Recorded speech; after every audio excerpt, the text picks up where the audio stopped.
The woman standing in the fighter jet hangar looked ordinary enough, just another civilian contractor in a borrowed flight suit. But when she placed her hands on the F-22 Raptor's control for the first time in over a decade, her fingers moved with a muscle memory that betrayed everything she'd spent years trying to forget. The other pilots watched in stunned silence as she executed a perfect pre-flight check faster than most seasoned veterans. They had no idea they were witnessing the return of Phoenix, a Top Gun graduate whose name had once been whispered in reverence through the corridors of naval aviation, before it vanished entirely from official records.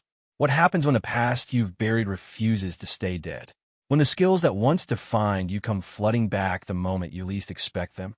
This is the story of Commander Sarah "Phoenix" Martinez, a woman who walked away from everything she'd ever dreamed of becoming, only to discover that some legacies can never truly be escaped.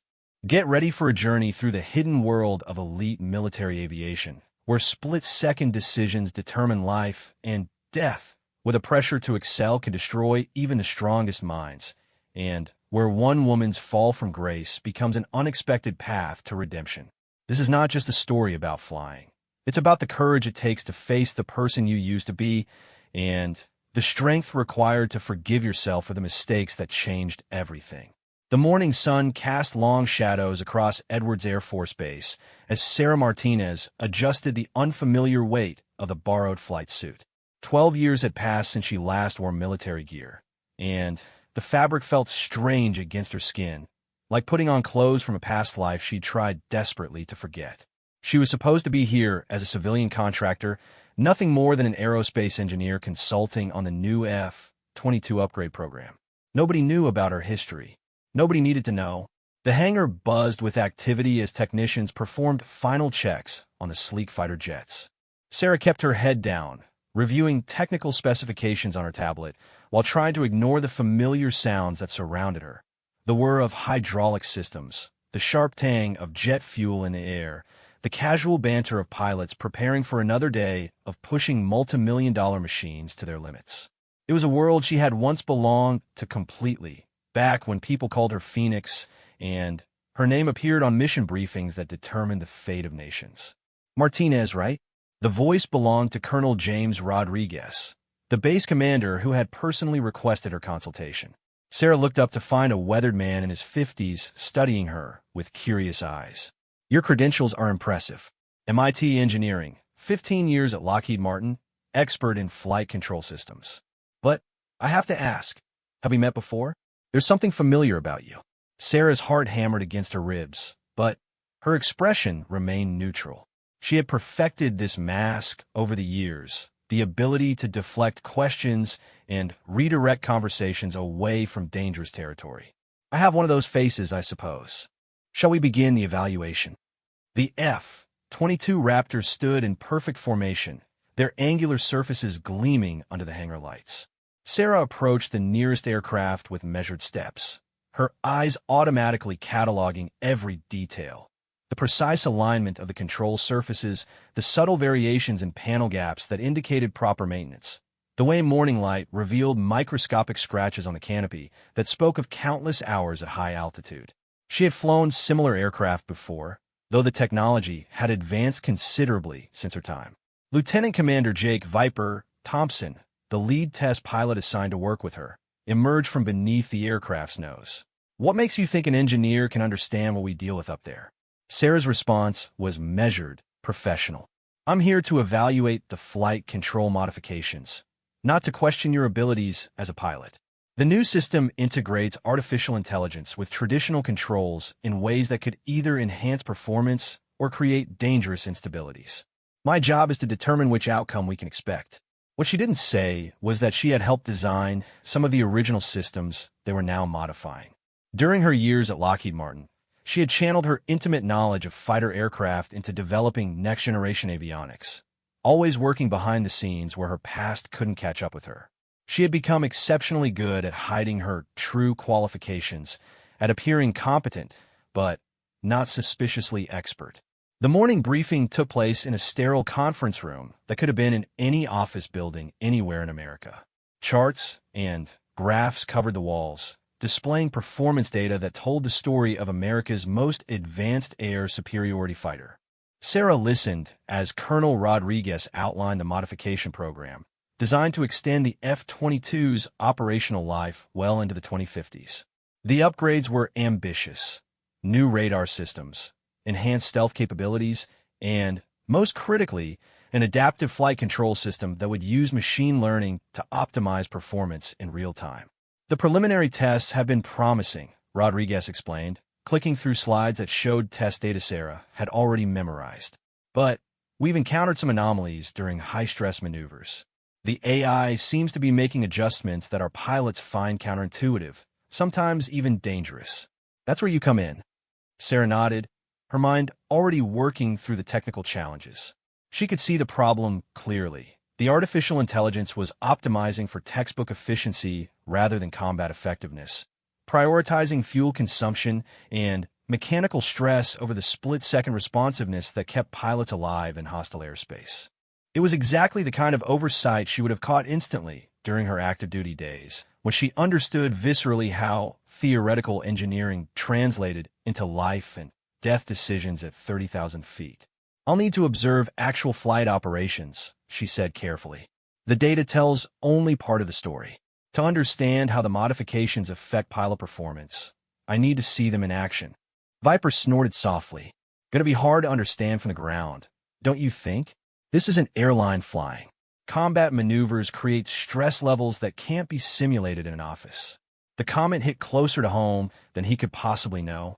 Sarah had experienced G-forces that compressed her vision to a narrow tunnel, had pulled maneuvers that pushed human endurance to its absolute limits, had made decisions while her brain struggled to process information through the crushing weight of acceleration. She knew exactly what Viper was talking about, but acknowledging that knowledge would open doors she had spent 12 years keeping locked. Instead, she replied with careful neutrality. "That's why I'm here to observe multiple flights and interview pilots afterward. Pattern recognition across multiple data points should provide the insights we need." The rest of the morning was spent in detailed technical discussions that Sarah could have conducted in her sleep. She reviewed system specifications, examined maintenance records, and asked precisely the right questions to demonstrate competence without revealing expertise.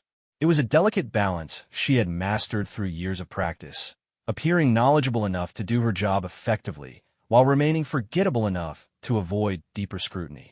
Lunch was served in the base cafeteria, a utilitarian space filled with uniformed personnel who carried themselves with the particular confidence that came from serving in elite units. Sarah found a corner table and ate in silence while watching the social dynamics she remembered from her own military days. The informal hierarchies, the casual competition, the way conversation flowed around shared experiences of danger and triumph. "Mind if I join you?" Colonel Rodriguez appeared beside her table, carrying a tray of surprisingly appetizing food. Without waiting for permission, he settled into the opposite chair and studied her with those same curious eyes she had noticed earlier. "I've been thinking about our conversation this morning. You asked very specific questions about high-altitude performance characteristics. Most civilian engineers focus on the technical specifications, but you seem more interested in how the modifications would feel to the pilot." Sarah chewed slowly, buying time to formulate a response that wouldn't reveal too much. Successful engineering requires understanding the end-user experience. If the modifications make the aircraft less intuitive to fly, they failed regardless of their technical sophistication.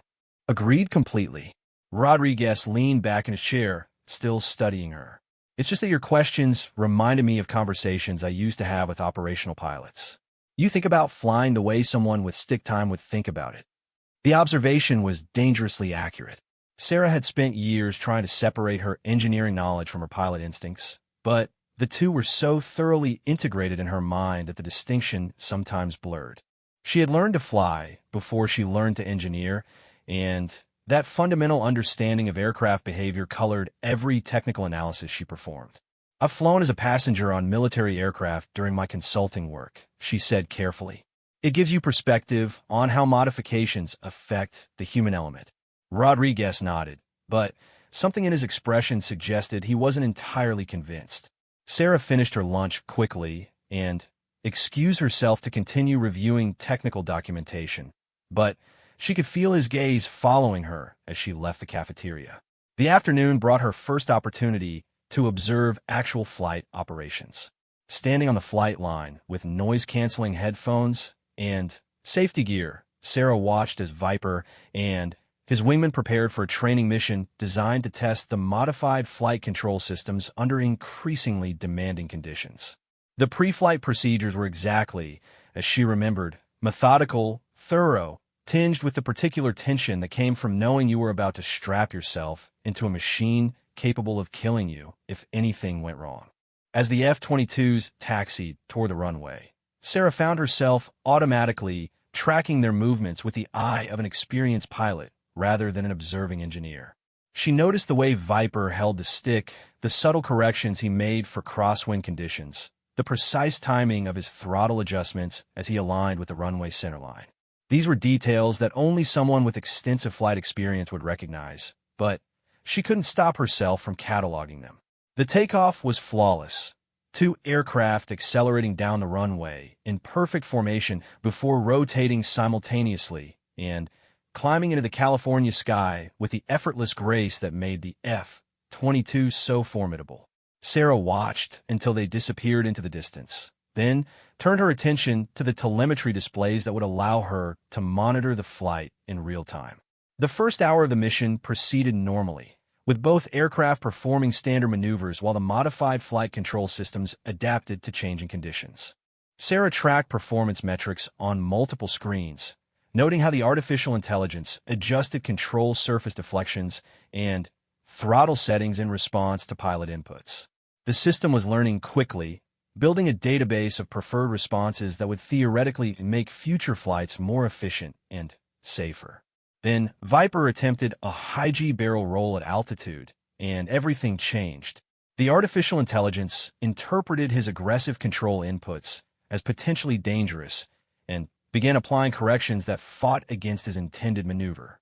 Instead of the smooth, controlled rotation Viper expected, the aircraft began to porpoise unpredictably as two different control philosophies, human instinct and machine logic, competed for dominance of the flight controls. Sarah watched the telemetry with growing alarm as Viper struggled to maintain control of his aircraft. The AI was trying to help, applying what it calculated as optimal corrections, but its interventions were making the situation progressively worse. In the span of 30 seconds, a routine training maneuver had become a potential disaster as the F-22 fell into an uncontrolled tumble that threatened to exceed the aircraft's design limits. Viper, disable the adaptive system and go to manual control. Rodriguez's voice crackled through the radio, but Sarah could hear the stress beneath his calm professional tone. Everyone in the control room understood they were watching a situation that could end with the loss of a $100 million aircraft and an experienced pilot. Negative, sir. System isn't responding to override commands. Viper's reply was clipped, focused, but Sarah could detect the edge of concern that meant he was running out of options. AI keeps fighting my inputs. Need immediate assistance. Sarah found herself moving toward the radio console before she fully realized what she was doing. Every instinct developed through years of combat flying was screaming that she knew how to solve this problem, that her understanding of both the aircraft's capabilities and the AI system's limitations gave her unique insight into the crisis unfolding 30,000 feet above them. But revealing that knowledge would mean exposing herself, acknowledging expertise that couldn't be explained by her official background. It would mean confronting the past she had spent 12 years trying to forget and facing questions she wasn't prepared to answer. As Viper's aircraft continued its uncontrolled descent and ground control struggled to find a solution, Sarah Martinez stood frozen between the person she used to be and the person she had tried to become, knowing that the next few seconds would determine whether her carefully constructed new identity would survive the day. Time seemed to slow as Sarah watched the altitude readout on Viper's aircraft continue to drop. 28,000 feet. 27,000. The F-22 was falling through the sky like a wounded bird, its sophisticated flight control systems locked in a deadly battle between human intention and artificial logic. In the control room, Voices rose in controlled urgency as technicians scrambled to find a solution that might not exist. Try cycling the primary flight computer, one technician suggested, fingers flying over his keyboard as he attempted to access the aircraft systems remotely. Already tried. The AI has integrated too deeply with the flight controls, came the frustrated response from another station. It's treating every manual input as a deviation from optimal flight parameters and correcting accordingly. Sarah's hands clenched into fists as she listened to the mounting desperation in the voices around her. She knew exactly what Viper was experiencing up there, the gut-wrenching sensation of an aircraft that no longer responded predictably to his commands, the growing realization that his years of training and experience meant nothing when the machine he trusted with his life began making its own decisions. She had been in similar situations during her operational career, though never with an artificial intelligence actively fighting her attempts to regain control. "Phoenix Protocol," she whispered, the words escaping before she could stop them. It was an emergency procedure she had helped develop during her final months of active duty, a last resort method for overriding computerized flight systems when they became more dangerous than helpful. But mentioning it would reveal knowledge she wasn't supposed to have, expertise that didn't fit with her carefully crafted civilian identity. Colonel Rodriguez turned toward her, his expression sharp with sudden attention. "What did you say?" Sarah's mind raced through possibilities. She could claim she had misheard something on the radio, deflect the question, and maintain her cover while watching Viper struggle alone against an impossible situation. Or she could reveal enough to help save a man's life, knowing that doing so would unravel everything she had built over the past 12 years. 24,000 feet. 23,000. At this rate of descent, Viper would reach minimum ejection altitude in less than 3 minutes. "There's an emergency override protocol," Sarah said, her voice gaining strength as she made her choice. A way to force the flight computer into a complete reset state that should allow manual control to reassert dominance. Rodriguez stared at her.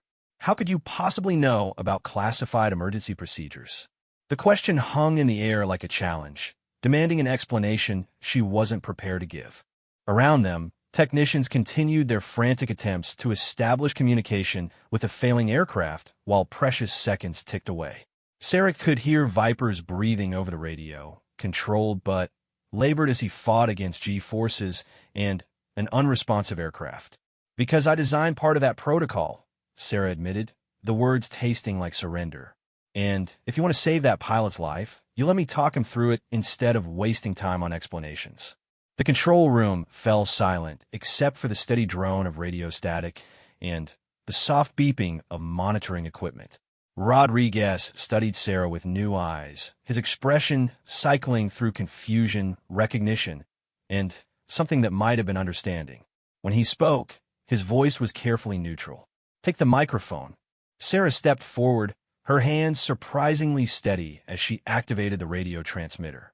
For 12 years, she had avoided situations that would force her to assume command authority, carefully positioning herself as a consultant rather than a leader. But some instincts ran too deep to suppress completely, and the voice that emerged from her throat carried the unmistakable cadence of someone accustomed to making life and death decisions under pressure. "Viper, this is ground control. I need you to listen very carefully and follow my instructions exactly. Do you copy?" "Copy, ground control. I'm running out of options up here. The bird won't respond to anything I'm trying." Sarah could hear the strain in his voice, the barely controlled panic that every pilot feared would overwhelm them when technology failed and death became a very real possibility. She had been there herself, knew intimately the feeling of sitting helpless while a machine made decisions that could end her life. "Understood, Viper. I'm going to walk you through a complete system reset that should restore manual control. It's going to feel counterintuitive, but I need you to trust me. First, reduce throttles to idle and deploy speed brakes. I know the AI is going to fight you on this, but push through it." "Copy. Throttles to idle, speed brakes deployed." The system is trying to advance throttles on its own. "That's expected. Now I need you to enter the following sequence on your flight computer exactly as I give it to you." Sarah recited a complex series of codes from memory, each one a key that would unlock deeper levels of the aircraft's control systems. These were sequences she had helped develop during classified projects that officially didn't exist, protocols designed for situations so extreme that normal procedures would prove inadequate. As Viper input the codes, Sarah found herself automatically calculating his altitude loss rate against the time required to complete the reset procedure. The mathematics were grim. They had perhaps 90 seconds before he would reach minimum safe ejection altitude, and the reset process required at least 2 minutes to complete successfully.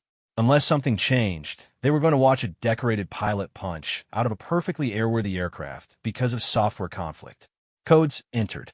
Nothing's happening yet, Viper reported, his voice tight with controlled fear. Give it 30 seconds. The system needs time to process the reset commands and shut down non-essential processes. Sarah watched the altitude readout continue its relentless downward progression. 18,000 feet. 17,000.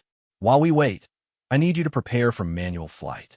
When control returns, it's going to come back suddenly, and you'll need to be ready to arrest this descent immediately. Copy. Standing by for manual control. Around her, the control room remained silent as everyone focused on the drama playing out 30,000 feet above them.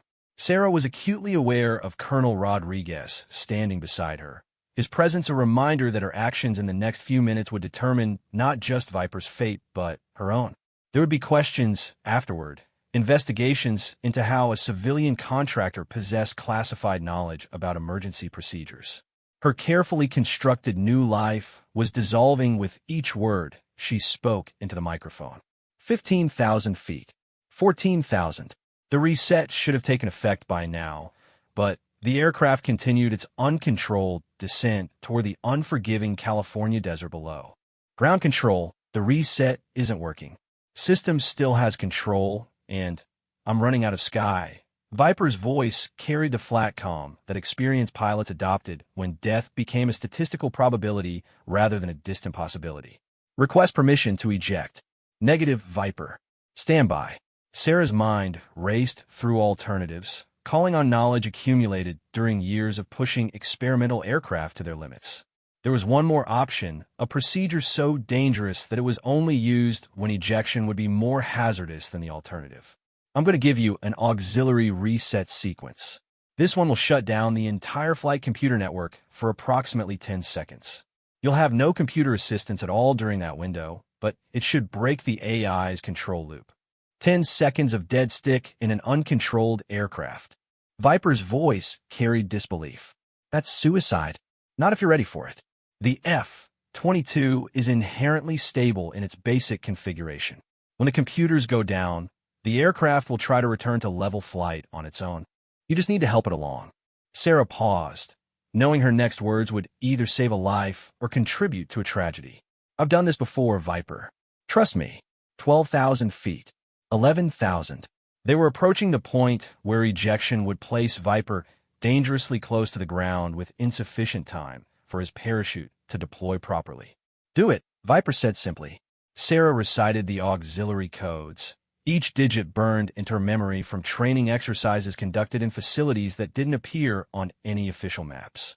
As Viper entered the sequence, she found herself holding her breath despite years of training that emphasized controlled breathing under stress. 10 seconds after the final code was entered, every computer-controlled system in Viper's aircraft simultaneously shut down. For a terrifying moment that seemed to stretch across eternity, the F-22 became a gliding projectile with no electronic assistance whatsoever. No fly-by-wire controls, no stability augmentation, no artificial intelligence to second-guess pilot inputs. Then, Viper's training asserted itself. With hands that had practiced the same motions thousands of times, he pulled back on the stick and applied rudder inputs that gradually brought the aircraft's nose above the horizon. The F-22 shuddered as it transitioned from an uncontrolled tumble to something approaching normal flight. And when the flight computers came back online 10 seconds later, they found an aircraft in stable configuration that required no immediate intervention. Holy shit, Viper breathed over the radio before catching himself. Control reestablished. Aircraft responding normally to pilot inputs. Climbing back to mission altitude.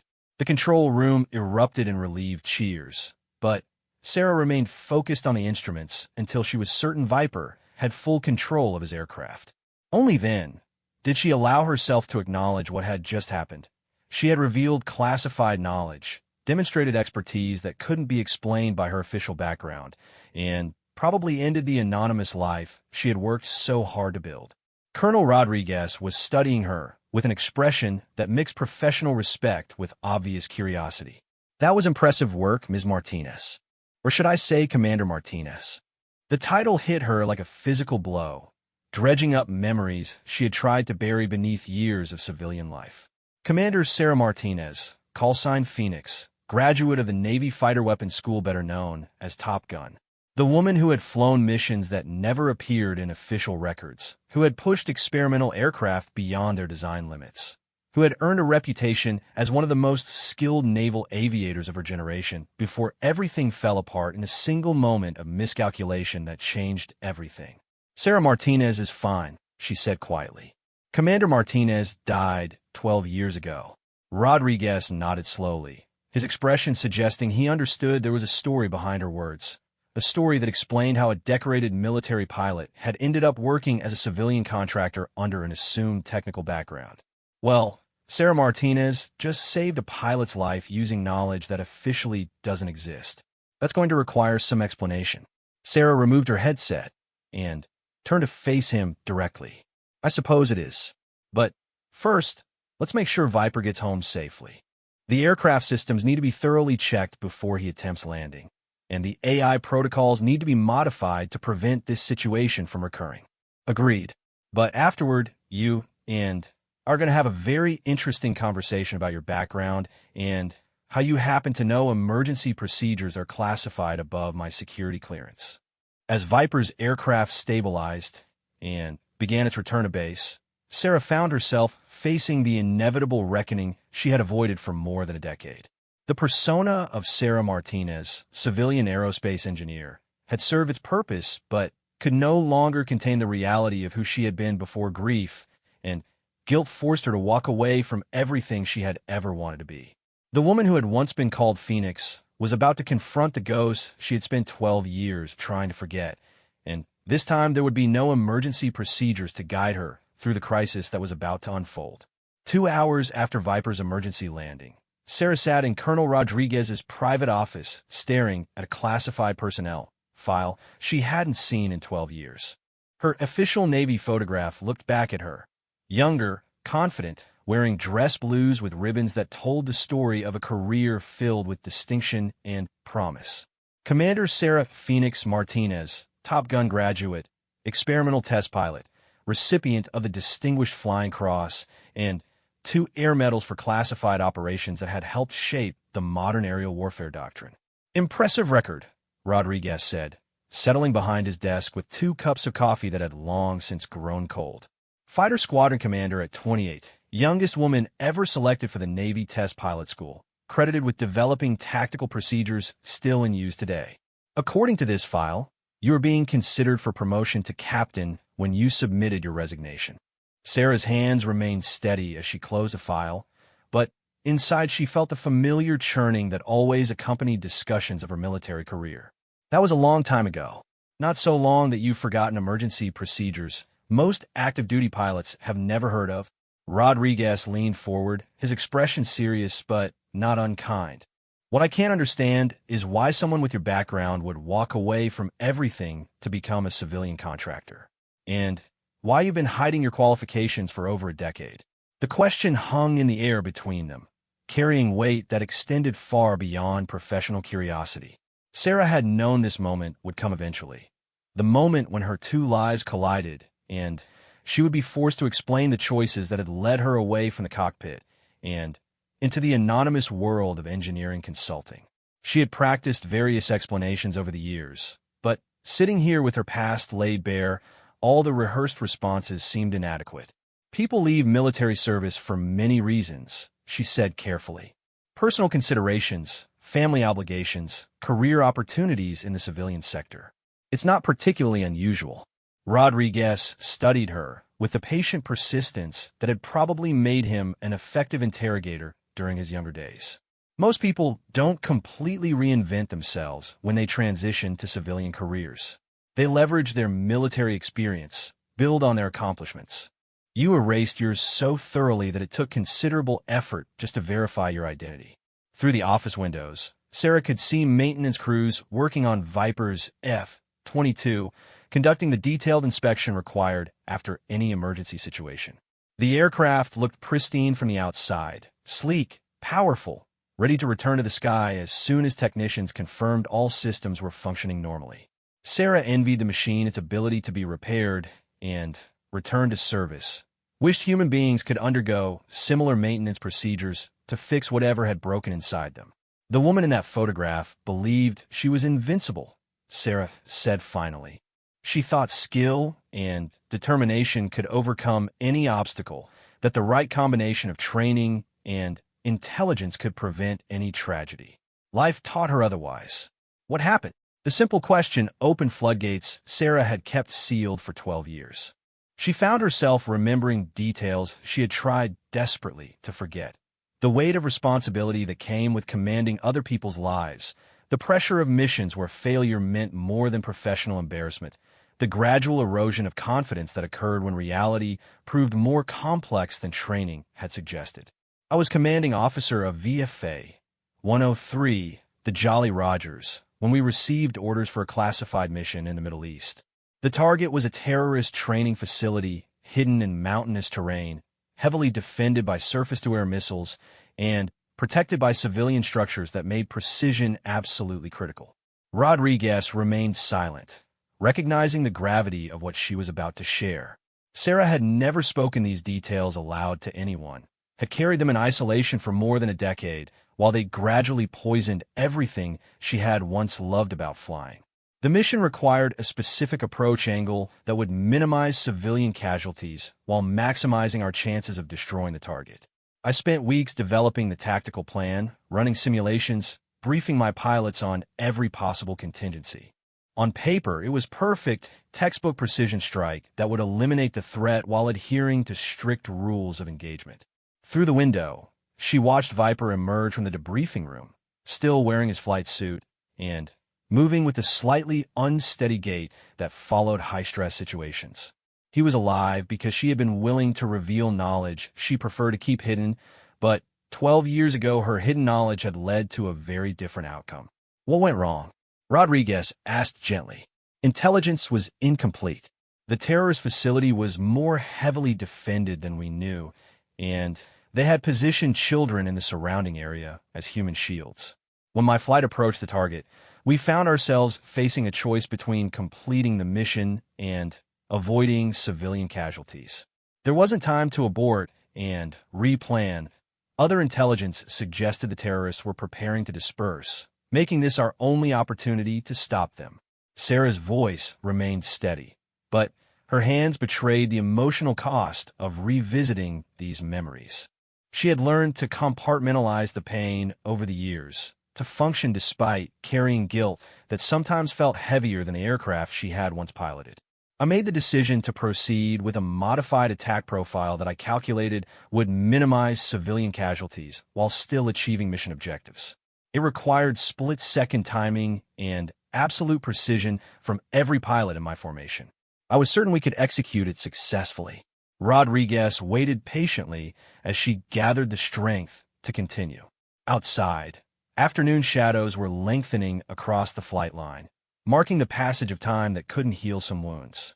My wingman, Lieutenant Jennifer Vixen was 24 years old and the most talented pilot I'd ever worked with. She had graduated second in her Top Gun class, flew with instincts that couldn't be taught, and trusted my judgment completely.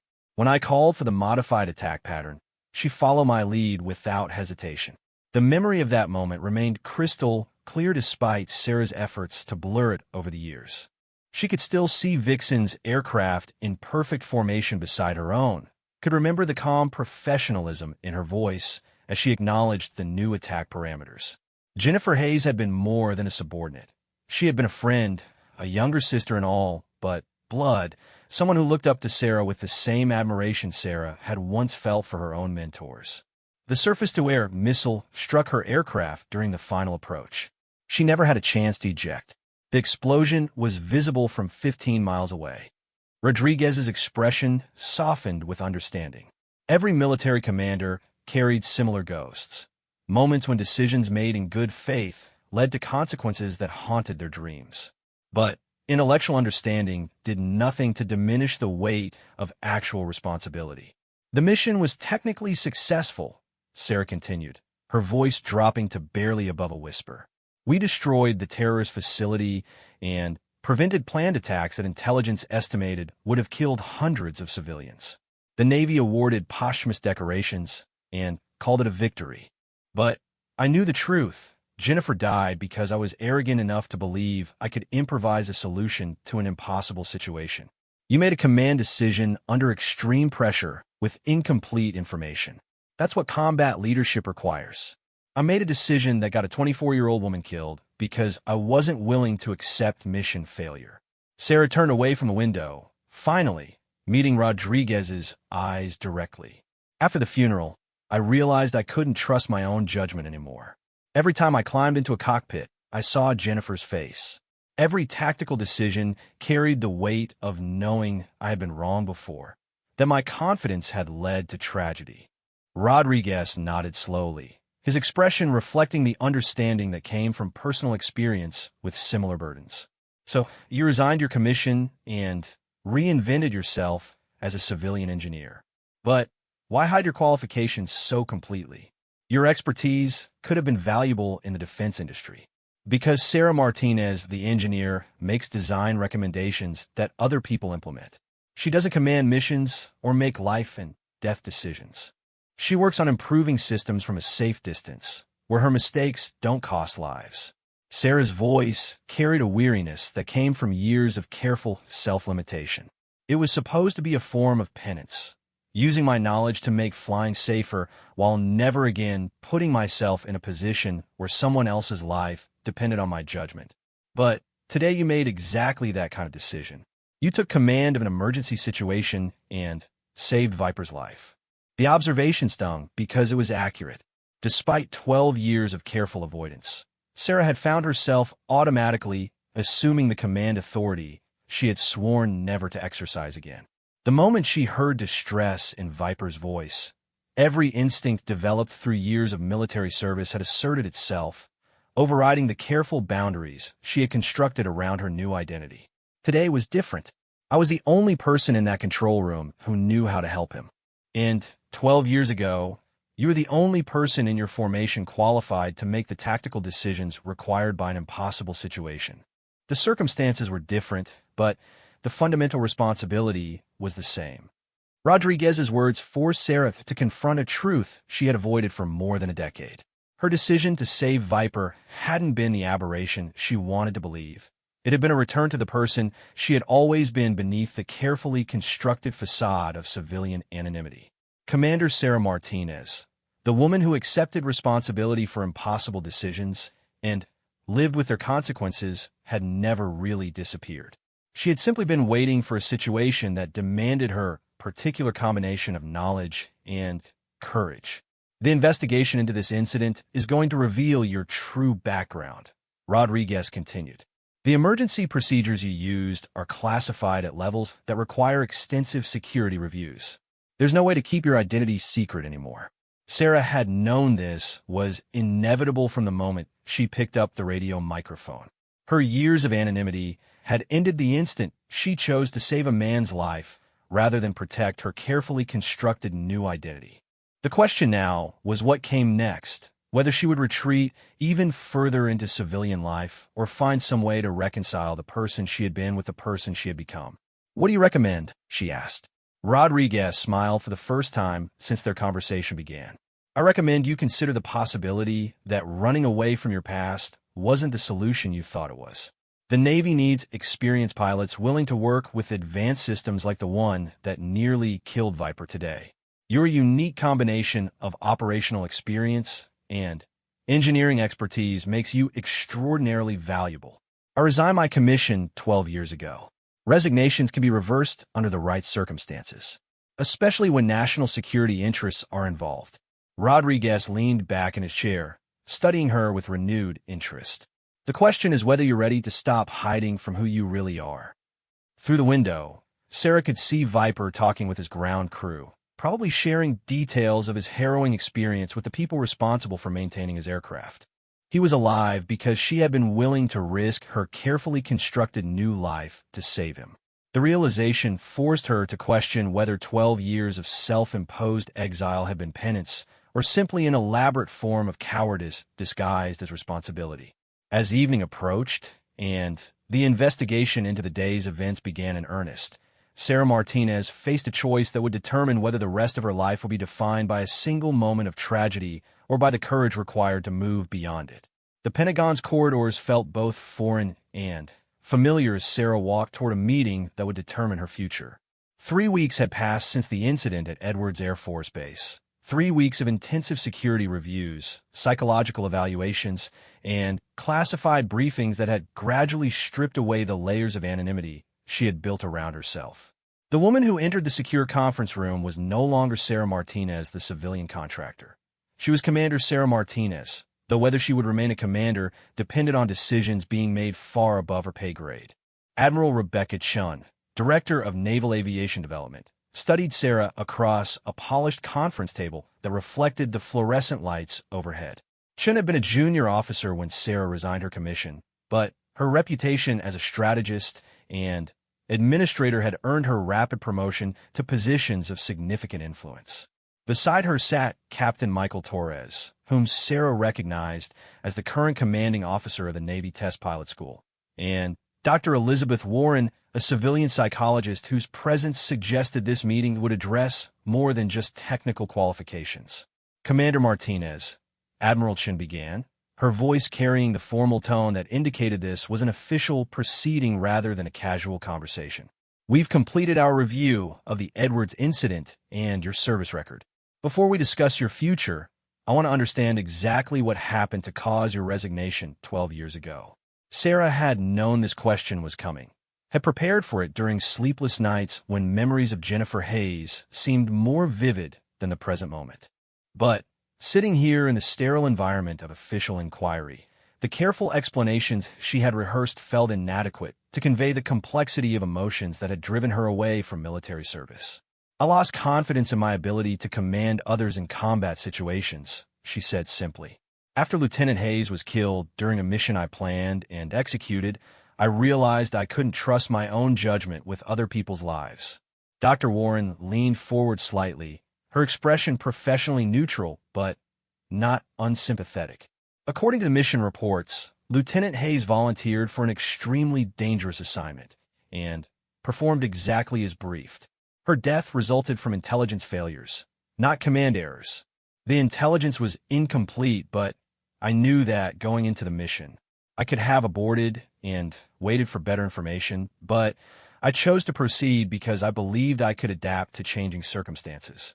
That decision cost Jennifer her life. Admiral Chun consulted the files spread before her, documents that contained details of Sarah's military career that even she had forgotten. The mission prevented a terrorist attack that would have killed an estimated 300 civilians. The Secretary of Defense personally commended your tactical innovation and decisive leadership. Sarah's hands remained steady on the conference table, but inside she felt the familiar churning that always accompanied discussions of that final mission. Official recognition meant nothing when weighed against the memory of a promising young officer who would never return home to her family. Successful missions don't bring back dead pilots, she replied. And commendations don't change the fact that I made a calculated risk with someone else's life and lost. Captain Torres spoke for the first time since the meeting began. Every combat commander faces similar decisions. The willingness to accept that responsibility is what distinguishes leaders from followers. Your resignation suggested you were unwilling to continue accepting that burden. The assessment was harsh, but accurate. Sarah had indeed walked away from responsibility rather than risk, making another decision that might cost lives. For 12 years, she had convinced herself this was the honorable choice, removing a potentially dangerous decision-maker from positions where others could be hurt by her mistakes. But recent events had forced her to question whether her self-imposed exile had been wisdom or cowardice. What happened at Edwards suggests your judgment remained sound under pressure, Admiral Chen observed. You correctly diagnosed a complex technical problem and implemented a solution that saved both aircraft and pilot. That required exactly the kind of leadership and technical expertise we need in our current development programs. Sarah felt a familiar resistance rising within her, the same instinctive retreat from responsibility that had driven her away from military service years earlier. I acted on specific technical knowledge, not command authority. The situation was completely different. Dr. Warren's voice was gentle but persistent. Was it? You took control of an emergency situation, made rapid decisions based on incomplete information, and accepted responsibility for the outcome. Those are precisely the command functions you claim to no longer trust yourself to perform. The observation forced Sarah to confront an uncomfortable truth. Her actions at Edwards had indeed represented a return to the command mindset she thought she had abandoned, the willingness to make difficult decisions when other people's lives hung in the balance. The realization that she could still function effectively in such situations was both encouraging and terrifying. The Navy is developing next-generation aircraft systems that integrate artificial intelligence with human judgment in unprecedented ways, Admiral Chun continued, sliding a classified briefing document across the table. The Edwards incident demonstrates that these systems create new categories of risk that require operators with deep understanding of both human factors and technical limitations. Your background makes you uniquely qualified to lead development of training protocols for these systems. Sarah scanned the document, recognizing immediately the scope and complexity of the proposed program. The Navy was planning to integrate advanced AI systems into everything from fighter aircraft to unmanned combat vehicles, creating hybrid platforms that would revolutionize aerial warfare. But, as the Edwards incident had demonstrated, the interaction between human pilots and artificial intelligence created dangerous new possibilities for system failure. This would require active duty status, she said, more statement than question. It would require reinstatement of your commission at your previous rank, with immediate assignment to command the Naval Aviation AI Integration Program. Captain Torres confirmed. You would be responsible for developing training protocols, testing procedures, and operational guidelines that would affect every pilot in naval aviation. The magnitude of the proposed responsibility was staggering.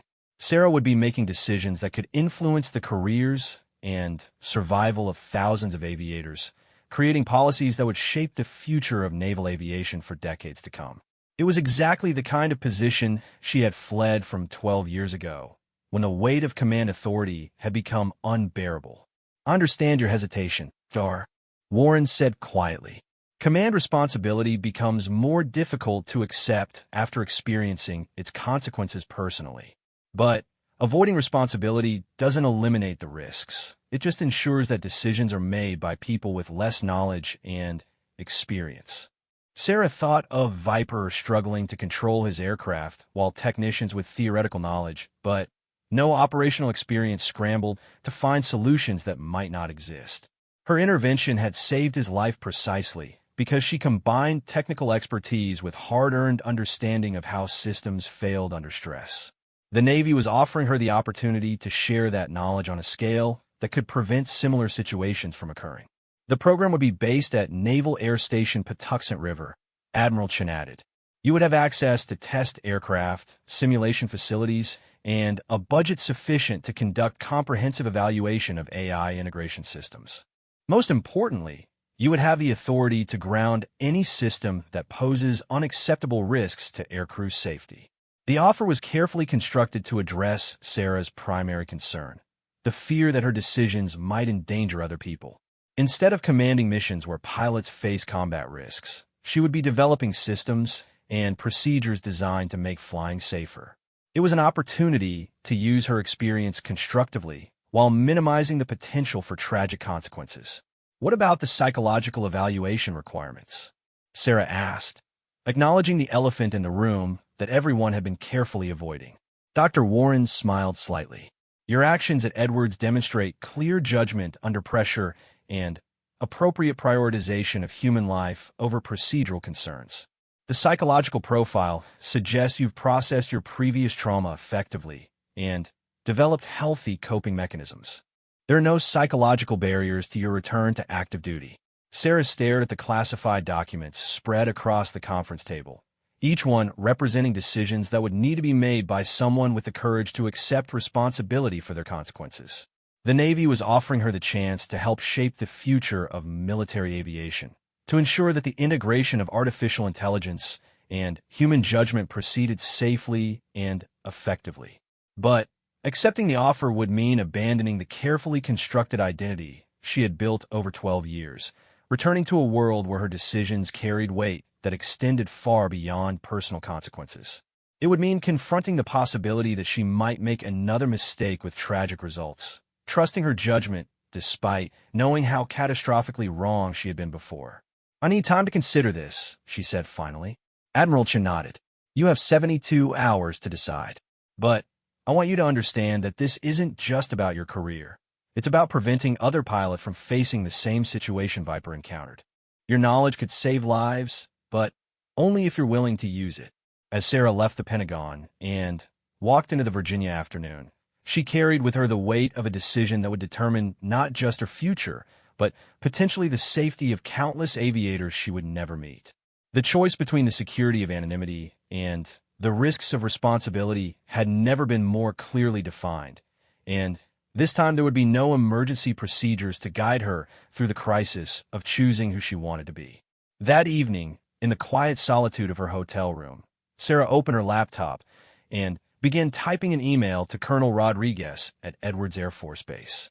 She had promised to provide a technical analysis of the AI system failure, but as she worked through the complex interactions between human and artificial intelligence that had nearly cost Viper his life, she found herself thinking not about engineering specifications, but about the young pilots who would fly these systems in years to come.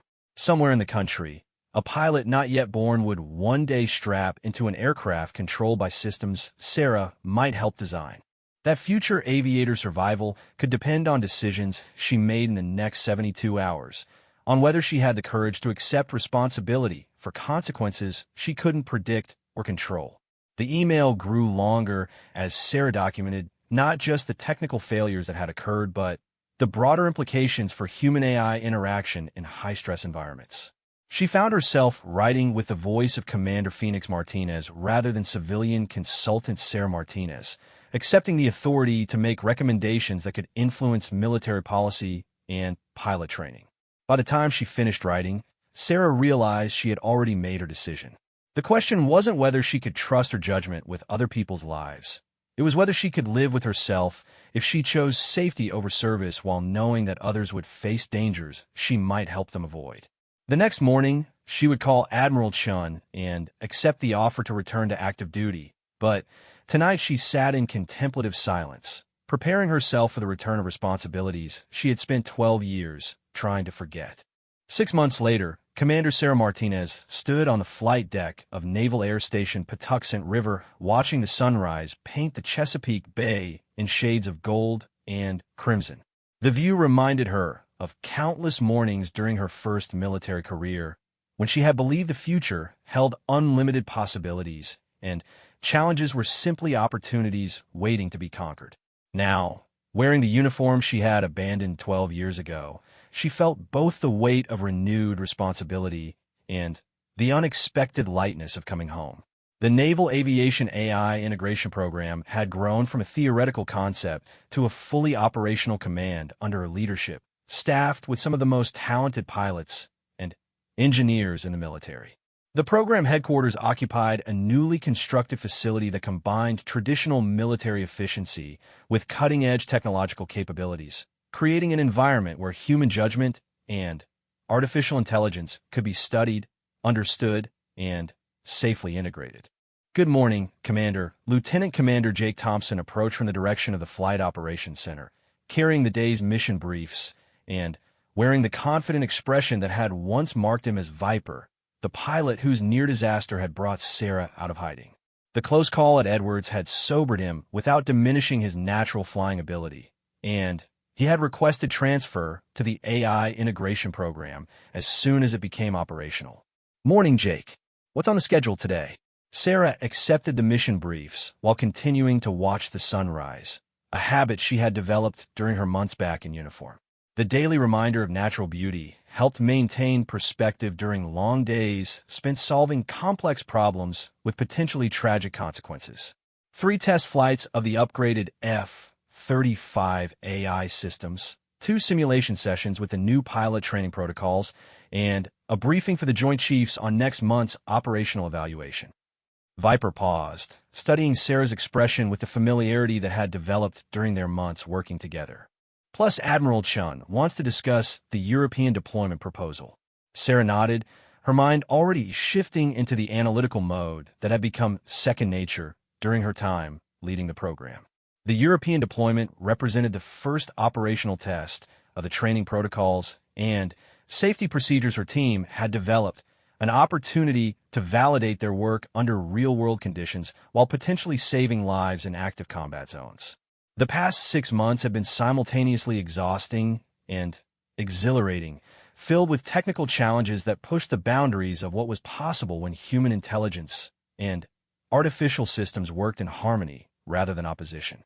Sarah had discovered that her years of engineering experience complemented her military background in ways she hadn't expected, creating insights that neither pure pilots nor pure technicians could achieve independently. Have you seen the latest safety statistics? Viper asked as they walked toward the operations center, passing maintenance crews preparing aircraft for the day's testing schedule. 0 serious incidents since we implemented the new protocols, and pilot confidence ratings are up 40% compared to baseline testing. The numbers were gratifying, but Sarah had learned not to take success for granted. Each day brought new challenges as they pushed the integration technology toward operational readiness, and she remained acutely aware that a single mistake could undo months of progress while potentially costing lives. Statistics are encouraging, but they don't guarantee future performance, she replied, a caution that had become her unofficial motto during briefings with senior leadership. We're dealing with systems that learn and adapt continuously. Today's success doesn't predict tomorrow's challenges. Inside the operations center, the morning briefing brought together pilots, engineers, and analysts who represented the most comprehensive attempt in military history to understand how humans and artificial intelligence could work together safely in high-stress environments. Sarah looked around the room at faces that had become familiar over months of intensive collaboration, people who had trusted her leadership despite knowing about her past resignation from military service. The transformation from civilian consultant to military commander hadn't been seamless. There had been moments of doubt when the weight of responsibility felt overwhelming, nights when she lay awake thinking about all the ways her decisions could go wrong. But gradually, she had rediscovered the confidence that had once made her one of the Navy's most promising officers, tempered now by hard-earned wisdom about the limits of human judgment and the importance of building systems that could function safely even when commanders made mistakes. The European deployment will be our first real test, Sarah addressed the assembled team, her voice carrying the authority she had reclaimed through months of successful leadership. Everything we've learned about AI integration, pilot training, and emergency procedures will be evaluated under operational conditions. The success of this program depends on proving that our protocols work when lives are actually at stake. Lieutenant Sarah Kim, one of the program's test pilots, raised her hand. Commander, what about the psychological support protocols? Are we confident they'll be effective for pilots who haven't been through our full training program? It was an excellent question that highlighted one of Sarah's key innovations in developing the AI integration systems.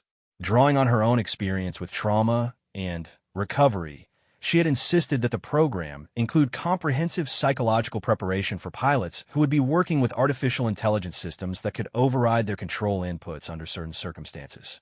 The psychological protocols are based on extensive research into pilot responses to control authority conflicts, Sarah replied. We've learned that understanding the AI's decision-making process reduces anxiety and improves overall system performance. But you're right to be concerned. Operational pilots won't have the benefit of our 6-month familiarization program. The discussion that followed exemplified the collaborative approach Sarah had fostered within the program. Instead of the traditional military hierarchy, where senior officers made decisions that subordinates implemented without question, she had created an environment where expertise mattered more than rank, and good ideas could come from anyone with sufficient knowledge to contribute meaningfully. Dr. Marcus Webb, the program's chief psychologist, offered additional perspective on the deployment challenges. Our research suggests that pilot acceptance of AI assistance correlates directly with understanding of system limitations. The more pilots know about when and why the AI might intervene, the more willing they are to work cooperatively with the technology. Sarah nodded, remembering her own initial resistance to computer-controlled flight systems during her early career. Military pilots were trained to trust their own judgment above all else, making it psychologically difficult to accept assistance from artificial systems that might override human decisions in critical moments. That's why our training protocols emphasize transparency over automation, she explained to the group. Pilots need to understand not just what the AI is doing, but why it's making particular decisions. Trust comes from comprehension, not blind faith in technology. The morning briefing concluded with detailed planning for the day's test flights, each one designed to evaluate different aspects of human-AI interaction under increasingly realistic conditions. Sarah felt the familiar tension that preceded any experimental flying.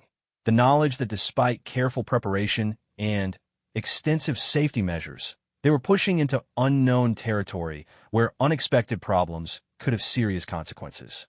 As the meeting dispersed and pilots began their pre-flight preparations, Admiral Chun appeared in the doorway with her aide and an expression that suggested important news.